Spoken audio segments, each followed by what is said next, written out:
For starters, what I hear in that question is a yearning on the part of the parents to be as effective as possible and to contribute to their children being contributing members of society who hold each other's needs with care and hold their own needs with care. That's what I'm hearing in this question of like balancing discipline versus connection.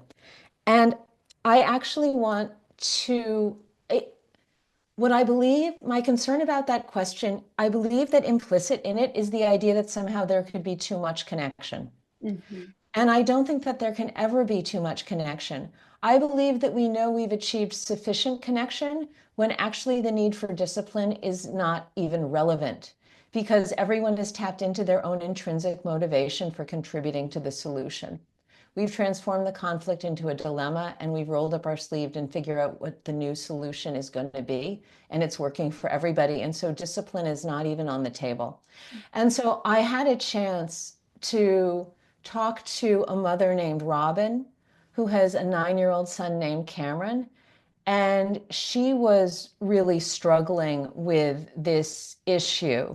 And what we discovered was that as once we got into that connection space, the idea of discipline was it didn't matter. What I think goes on for parents though, what I really think that question is also about is a concern that they want to know, they're concerned they don't want to be they're trying to like balance being police officers with being pushovers, Yes. kind of.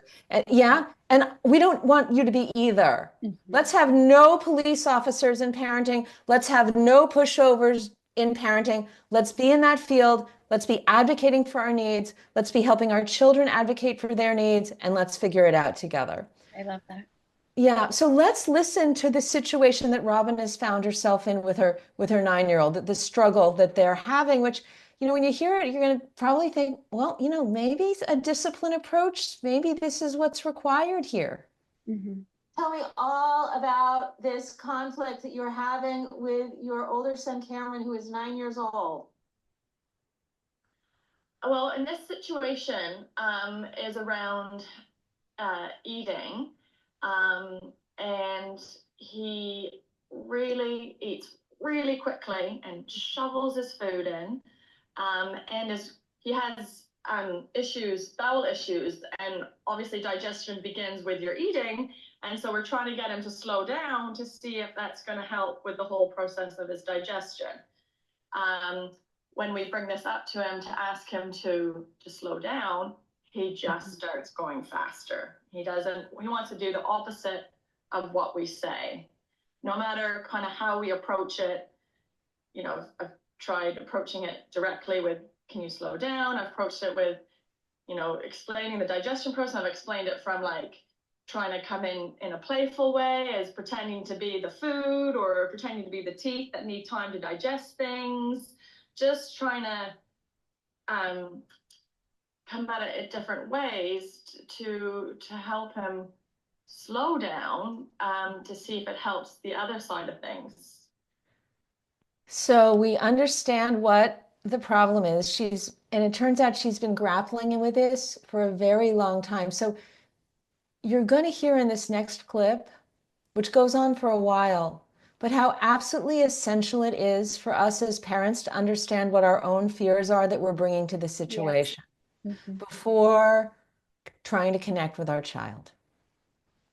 So it sounding like it's a really big deal. Yeah. Yeah. 3 times a day. At the breakfast, yes. lunch, and dinner. Yes. It's relentless. And you're trying to eat also and just enjoy your own food at the same time that you have this incredibly deep-seated worry about this is so intense. Let's just sit with that. Oh my gosh. Because before I hit record, you said, oh, this seems like a little issue, but it is so clearly not a little issue. Like it could not be a bigger issue. Yeah. Yeah, I felt that. And you really just summarized it, like hit on it really well. Yeah. Yeah. So let's take a couple of breaths into all that feeling that you're having right now about being seen and held for how much stress you've been under. How many years has this been going on with his digestive health that you've been worried about it? 9. all 9 years. This is something you've been grappling with for 9 years, and you are still out in the wilderness with it. You've not come to base camp. You still don't know what the answer is going to be, and you are doing everything you possibly can as his loving mother in order to get to the bottom of it. That is a long time to be living with a health uncertainty.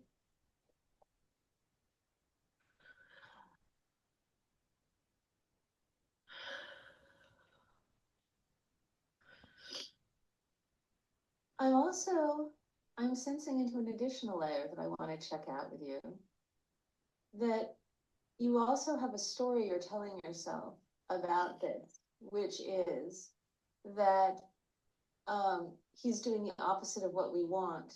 And that's scary also, because you really want to connect with him and be able to guide him in making life choices that you believe will be serving him. And if, separate from not listening to you, he actually does the active opposite, how helpless you are in that situation, you can't say anything then. And then where are you? Because you really want to be his parent and contribute to him. Is that also a piece of it? And so the strategy that you are attached to is that he would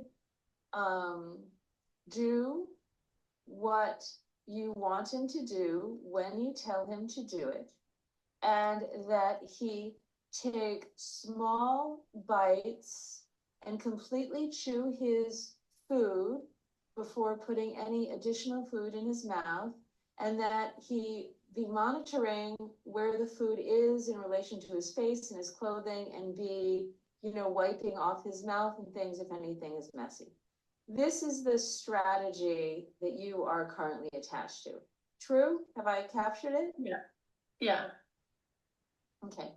And I've already offered you a sense of the needs that are underlying that strategy and why you are so attached to that strategy. You want to have peace of mind that you're doing everything for his health that is possible and isolating this issue, and you want to contribute to him as much as possible, and you're really scared that if the strategy isn't met, like that these needs will not be met. Yeah. Uh-huh. Do you feel seen enough that you are willing to consider other strategies for getting those needs met besides the one you are currently attached to? Yeah. I promise we're going to make sure your needs get met. Okay? Yeah. But we're letting go for the moment. We're considering other possibilities to get needs met. So that's step 2 of this conflict prevention process. We have connected with self. You have connected with self. And I'm imagining that also by realizing just how intense the stakes are, there's more spaciousness for you to realize you've got all sorts of stories about what could happen and all sorts of fears that are taking you out of the present moment and putting you into, an apocalyptic future. And it makes it pretty hard to talk to a 9-year-old about these things when we're that freaked out. So in connecting with self, it was time for her to step into her 9-year-old son's shoes, and I became her, and to invite him into the field with us. Hey, could we talk about what happens at mealtime? Yeah.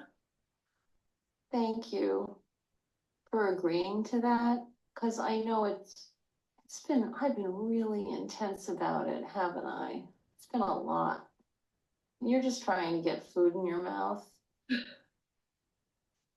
And 3 times a day, I am on you.